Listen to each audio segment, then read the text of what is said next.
To Visions, a series of visits to almost everywhere. I'm your host and fellow traveler, Herb Malsman. We are in New York City. This is New York City Visions, and let me first say hello to John Mayfield in the UK.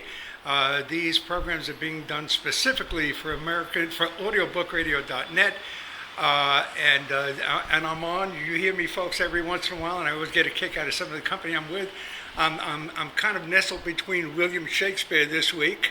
The week I'm on right now, we're taping today on April the 4th, 2011.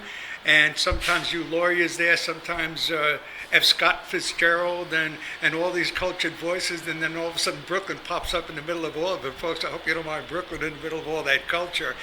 We are in New York City, and we're on East Houston Street, I guess, and Broadway. Right between Houston, East and West. Right between Broadway. Broadway, Houston, between East and West Houston. We are with a gentleman that I haven't seen since in probably 30 some odd years now. Close Close to to 30. 30. I had a radio program in New York City on WMCA Visions. Also, this sort of thing on location, and Sam Schwartz was the traffic commissioner at that point, and he would do a once a week or once every once in a while, at least once a week anyway. Once a week, yes. He'd go out, and you called it a towaway. But a blitz. We would blitz all the illegal parkers. Right, we went out, and I was with you in the limo, and I guess it was a limo we were in. Well, it was a Fury, Pontiac Fury, but it was a black enough. car. Yeah. Okay, it was a black car, and you just blitzed folks and gave out towed people. We had all these tow trucks behind us, and we interviewed as we went along, and you were kind of pointing out cars to tow away.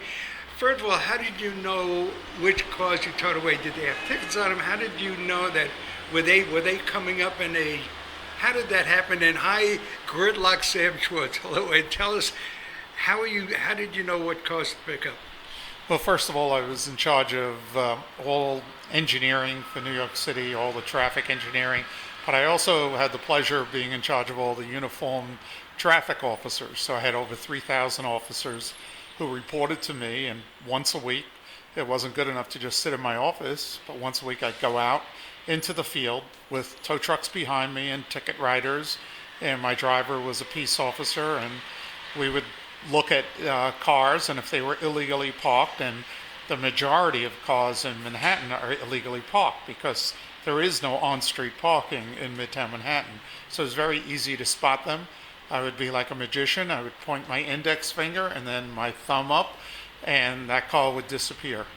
And I think you towed away a diplomat one time. Isn't that a no-no? I towed away many diplomats, and at one point I was hauled before the United Nations General Assembly. Our State Department had gotten complaints, and I appeared, and I was told the best attended General Assembly session, and there were the Arabs pouring tea for the Israelis, and the Russians in Afghanistan getting along with each other, who at the time were at war, and I brought unity to the world. Everybody there was against my policies of towing diplomats.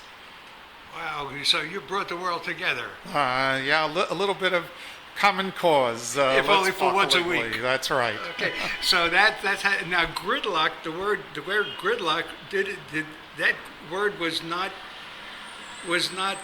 used before you. How did that gridlock come about? Well, I began working in the traffic department 40 years ago in 1971, and I was assigned to Midtown Traffic, and we were talking about the grid of Midtown locking up. And I worked with a fellow engineer, Roy Cottam, and the two of us interchanged the word. I honestly thought Roy said it first. He claims I said it first. And in the 1970s, it just remained a word among a group of traffic engineers that worked in New York City and Midtown Manhattan. In 1980, there was a transit strike, and I used the word during the transit strike plan, and before I know it, William Safire called me dictionaries, encyclopedias, and the word took off like a rocket. And folks, if you think New Yorkers are me, we just heard a story about each one of you was giving the other one credit and refusing to take it himself. Yeah, I think in that case, Roy, who was a bit paranoid, thought he'd be blamed for it. So I've remained with the credit for coining it, but I always tell everybody that Roy, who has since passed away, certainly deserves as much credit. Now, Mayor Koch was the mayor in 1980, and that subway and that strike, as a matter of fact, I was with a radio station for the print handicap, In Touch Networks, and I got a call from the mayor's office, and they asked me if I wanted press credentials for the during the strike, and they gave me a 10-day press credential, and the strike took 12 days, but by the time they got to know me so well at the hotel, they just let me come in anyway. So I did 2 days without the credentials. Now, New York City, really, they're making it as friendly. New York makes it as friendly as you can not to bring a car into the city. I mean, you've got the cabs, you've got the buses, you've got the subways. It is an addiction to drive into the city. I mean, I know that people are coming out from New Jersey, but there's a lot of it that park and ride and all that. Why do people go through the insanity of driving in the city and coming into the city with their cars? Yeah, and we've asked that question time and time again because it really is a nightmare. New York City, in a recent survey that was done by INRIX, which takes your data from your cell phones and you don't even realize it, but if you've got GPS data, it's measuring the speeds, and they looked at the worst bottlenecks in the United States, and they found 6 of the 10 worst bottlenecks in the United States are right here in New York City. Number 1 is the Cross Bronx Expressway, and Long Island Expressway is not far behind that. Yet a good number of people still drive in. 1 million motor vehicles come into Manhattan every single day. A few of them pass through, but the majority wend their way through the traffic. In surveys, we found that people like the convenience of their cars. The cars have climate control. They like being alone as opposed to being crushed in the subways. So there's a number of reasons for being tortured while you're driving in traffic. Well, right now, gas is $4 and change for the regular, so that still doesn't deter people from coming in, I guess. You can hear it going on out there. That's right. I mean, we're expecting a 1 or 2% drop, but during the last crisis when gas went to $4, it was about a 2 to 3% drop, and very quickly the traffic returned, except for the fact that we had a global recession, which also affects traffic. Right. Now, the biggest scuffler in New York City, I believe, is UPS. And I think, as I recall, I think they just give the city $5 million a year for parking, for double parking. But I always kind of thought that was treated a little shabby, because UPS really does make the world go around. It stirs the drink and keeps commerce going. Why make it so difficult? I mean, why can't they just get a pass or a break or a discount? What's the deal with UPS? Well, if you single out one private carrier, you've got to single out others. There is no compelling reason that UPS is better than FedEx or better than a number of the other delivery systems, DHL. So I think we'd have a tough time saying that they are a public service. The post office, on the other hand, they do catch a break. Right. As we're talking right now, folks, you think we're outside. We're not outside. We're on the 4th floor of the cable building, 611 Broadway. 611 That's correct. Broadway. And outside, I asked your assistant out there, Tiffany, who I got to know on email and over the phone, if you would just open the window. I think you opened the window. Yes. I wanted to capture the sound of traffic, and folks, I know you're hearing it. Is this you on the bridge? Yeah. And what bridge is this, and what are you doing up there? This is a picture of me on the Williamsburg Bridge, and I was in charge of all the city bridges, and it was during a period that the city structures had not been maintained for 20 years. Bridges were collapsing. We had fatal accidents on the Brooklyn Bridge when a cable snapped, killing a tourist. Portion of the elevated FDR Drive highway collapsed, crushing a dentist below. West Side Highway came to the ground, fell to the ground. So I was kind of like a firefighter, except trying to save the city's bridges. The good news, fast forwarding now 25 years, is the bridges of New York are in better shape than the bridges of any large city in the United States. We left a really good program under the Koch administration that's been followed by every mayor ever since. Right. Now, you're not actually walking on the bridge. You're coming down some sort of a road. You're coming down from a tower, perhaps? Yeah, in this photo, they... Are you strapped in, by the way? No, well, at some points, but when this photo was taken in 1986 or 1987, the Williamsburg Bridge was in such bad shape that it didn't matter if you were strapped in or not, because it was being strapped into things that weren't holding together very well. So I'm walking on one of the cables. The cables are made up of 7,696 wires, but essentially it's a 19-inch tightrope that I was walking, because I love to walk up and down those cables. I probably wouldn't do it today, and today it would be safer because there are guide wires that are really firm and could support you should you slip. In those days, I was much younger and a little more reckless, and I just used to scale the bridges as if they were mountains. One of the great views anywhere is the top of the towers at Brooklyn Bridge. Right at the top, you see the flag up there, the American flag, and right at the top, describe that. And have you been up the top of the Brooklyn Bridge? Yeah, I've been on the top of all the city bridges, and the Brooklyn Bridge is absolutely terrific. And the views that you get, of course, in those days it included the World Trade Center and the skyline of New York.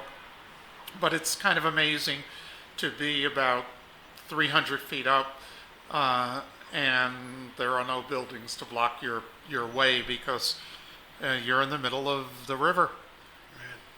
I own the Brooklyn Bridge, and if I had known that you'd been up there, I should have been charging money for folks to get up there. Yeah, I'm an owner. All right. Are you an owner? We're going to pay the tolls. You bought one also. Okay. I bought the bridge. I'm a seller. Okay. Now, the last time I saw you, you had a dark beard. Yes. And you had darker hair. And I don't know, I always looked my age, this age anyway.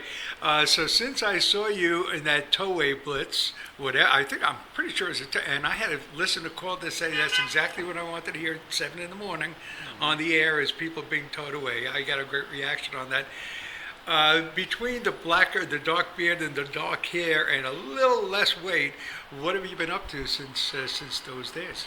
Well, I left city government in 1990, and I started writing a column for the New York Daily News, and it's now 21 years that I write the column.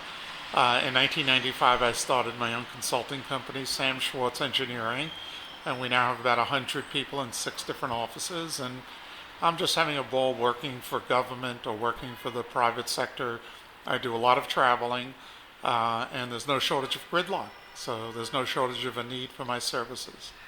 Do you you really live on gridlock? I mean, your gridlock is your meat. It's your meal. It's your meat and potatoes.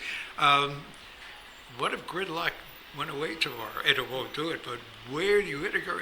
I mean, gridlock. You have made a quality reputation on solving gridlock. Yeah, I'm not worried about it going away, and that's why we're being invited. I've been invited to Moscow to help them solve their traffic problems. I'm on my way to LA in a few days to help them solve their traffic problems, and even in the island of Aruba, helping them solve some of their problems. So the demand for our services is great, and it's all over the world. And we're the biggest advocate for transit because we think you need to get fewer cars, and we think we have to worry about our planet, and we can't rely on burning fossil fuels the way we have. It's put us in precarious positions in the Middle East and other places. So we have to start thinking about using alternative modes of transportation, and that's one of the things I do when I go visit a lot of other countries. Although sometimes it's hard. If you go to Beijing today, you'll see that they did away with a lot of their bike lanes and turned them into car lanes. So it doesn't seem like too many people have learned from the mistakes the United States made. Right. And pedestrians also cause some of the problem in New York City.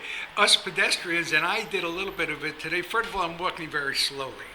I've lived in a slower environment, Myrtle Beach, South Carolina, and I am so happy to be back in this noise, and the gridlock and the whole just walking around and people pushing me out of the way. I've gotten used to walking slowly, and you really can't do it, And if you're coming up a flight of steps and you're on the left rather than the right, no, that's not the way you do it. We pass on the right. I think you pass on the right here, right? That's correct. In America, but I'm getting used to the pass on the right again. But the pedestrians have a lot to do because they're really pedestrians. And I'm guilty of the same thing. We tend not to look at traffic lights. We tend to be walking across the street, making traffic yield to us a little bit, which isn't the way it is, or should be. Ambulances trying to get through. I mean, it's just, they really have to start early to get to an emergency on time. Again, the pedestrians have a lot of say in the problems here in traffic. Sure, New York is a walking city, so New Yorkers, for us, it's a form of transportation. For most of the United States, all the walking they do is to their cars and out of their cars to the destination, and they try to park as close as possible. Right. We take pride in if we have a 10 or 15 block walk, we enjoy it. Oh yeah, that's the best way to get across town. Yeah, and it's also, you have an experience, so it's not lost time. So many people think of travel as lost time, and Tony Hiss just came out with a book on the experience of travel, and he talks about deep travel, about enjoying the trip that you're making. And there's no better way to enjoy traveling than walking, seeing the sights, seeing the people, looking at expressions, and just being part of the whole scene. Right. And now I get in Myrtle Beach during the season. In the summer season, if you're walking across the boulevard, Ocean Boulevard in particular, traffic will stop for you. When the season is over, traffic doesn't stop for you. They're a little less anxious. They're a little less into stopping for you. They'll blow the horn a little bit. And I actually had a cab here stop for me as I was walking across the street. I had a wave, I thanked him. It doesn't happen very often, but what can I say?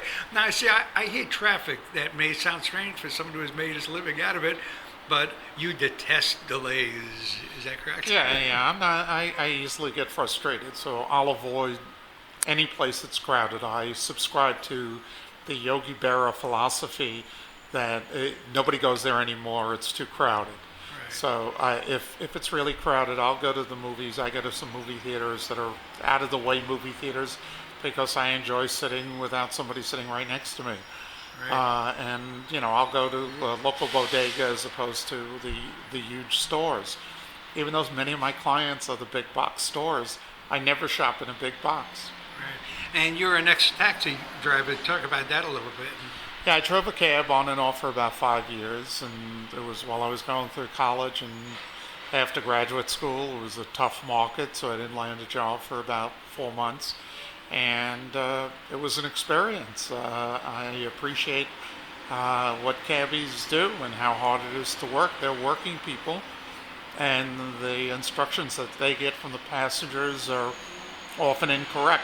The passenger will say turn right, but be pointing to the left, and expect you to read their mind. So as a cab driver, I always learned when they said, turn right, you mean this right or that right. Do you enjoy watching Cash Cab? I've only caught it a couple of times. I'm still hoping that I'll be one of the people in the back of the cab. I don't know. I have a friend that actually the guy knew he was going to be getting into the cab.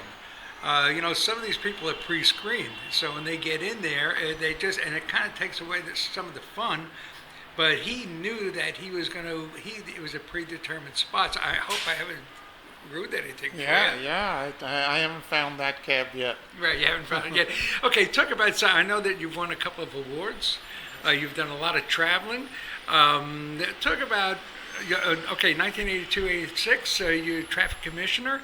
So talk about the awards and talk about the, what's as far as the chief engineer, now what is your title now? This is Sam, Gridlock Sam. Yeah, and right? I have several different companies now. One is Gridlock Sam, and I write for a number of different publications, including the New York Daily News. Okay, so what does your company do? I mean, I know you do engineering, but kind of lay that out a little bit. Well, we're transportation planners and engineers. So we'll be hired, for example, we're working for the island of Aruba now, Right. and they want to figure out how to get people from the cruise ship terminals to their main street.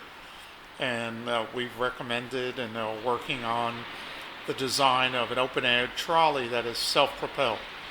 And so we've developed the route, the tracks, how they'll be constructed and installed, and the kinds of cars that would be most appropriate for the island. And what about Moscow? What's happening there? In Moscow, It looks yeah. like there's a little more difficult. Yeah, you know. Moscow is a huge traffic problem. They have had only 20 years in which the car suddenly, came upon the scene. Prior to that, it was Soviet officials, and there were no traffic jams to speak of. Now, anybody with any money owns a car, and the streets just have not been changed to accommodate that. They do have a very good subway system, but many people aren't using it and prefer to drive. It's a status symbol. They have no clue on parking because they have had no construction of garages. They didn't need that in their center city. Now people drive into their center city and leave their cars on the sidewalks, in the crosswalks, anywhere they desire. As a result, the streets are paralyzed, and we've been asked to help out with some plans, and we're developing them at the moment. I know Mayor Rudy Giuliani, when he was the mayor, he decided that Wednesdays would be a good day to double the fines. Do you recall the fine doubling of Rudy Giuliani? Nah, well, he doubled the fines. I think it was just over time, but he didn't pick out any particular day. Fines continue to go up, and drivers continue to park illegally, and we're seeing no change in that behavior. Right. Who controls the traffic flow in New York City? Is it the transportation or the police department? Who is in control if there's an emergency? Is there an emergency evacuation sort of thing, and when it's needed? Is there a way to move the traffic? What's the arrangement in case of an emergency? What's the evacuation procedure like in New York City? Well, Manhattan south of 60th Street has over 3 million people in it at any given time, and that's really the epicenter of where should we have. We've already had 2 terrorist strikes in that area in the past 20 years. The plans in that event include reversing some of the bridges and also converting a number of car lanes to walking lanes. We know how to walk. We're not afraid to walk. We walked on 9/11. 2 years later, there was a major blackout. We walked then, and walking will be a big mode of transportation. We're also an island. So what happened in 9/11, and which is programmed to happen in the event of an emergency, is numerous boats come to the rescue. And so you'll see the conversion of a lot of different shoreline areas into ferry docks, and we move a lot of people off the island that way as well. Hopefully in an evacuation, although we didn't have it for the last 2 evacuations, the subway will continue to run. And during 9/11, part of the subway ran, and then the subway shut down because of fear of attacks on the subway. In 2003, the subways were out of commission because there was no electricity for the subways. So we walked, and we managed. And in fact, a lot of New Yorkers had a good time in '03. In '03, wasn't that the rolling blackout? Many states were involved. I think Jersey was lit up a little bit. I was looking up on the river, and Jersey was lit, and we were dark, and there were some spots that were open. You saw some light. But 2003, that was the rolling blackout that went through Connecticut, and it was that massive blackout. It was massive. I think parts of Canada, I think from Ohio to New York. We were totally blacked out, and so there were no subways, there were no lights, refrigerators weren't working, restaurants opened and just took out all their food that would have gone bad and started feeding people, and it was actually a festive atmosphere, if you could believe it. People were eating by candlelight out on the streets of New York. It was a very hot August day. Oh yeah, I was down at Tribeca in the actually Zone 1, the Zone A, Zone 1 of World Trade Center 9/11, the World Trade Center area. And Bazzini's down there. I mean, they were giving away their ice cream. We were just enjoying the ice cream. And my friend's wife worked with the MTA, and eventually I was living in Williamsburg, and I figured, well, I'm just going to wait around, and the trains are going to start running, and all that. But then she explained to me, no, they don't start running right away. They have to check all the tracks. That's they have right. to go through this whole thing. So I started walking. I walked over the Williamsburg Bridge, and I mean, people were pretty festival. Yeah, you Yeah. know how to walk. You're a New Yorker. We're not afraid. Yeah. Our feet work, Yeah. and it's the form of transportation Homo sapiens have had for 5 billion years, and we can do it. Yeah, and I know that Ed Koch was the great, in 1980, Ed Koch was the great rallier. That was his finest moment, I think, the 1980 blackout.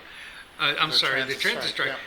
Because he was going out to the bridges, and he was going, come on, folks, let's walk. He was getting, and I think a style came out of that. Sneakers, taking your shoes, putting them in a bag, and people started walking to work, and really that proved to a kind of a benchmark for people walking.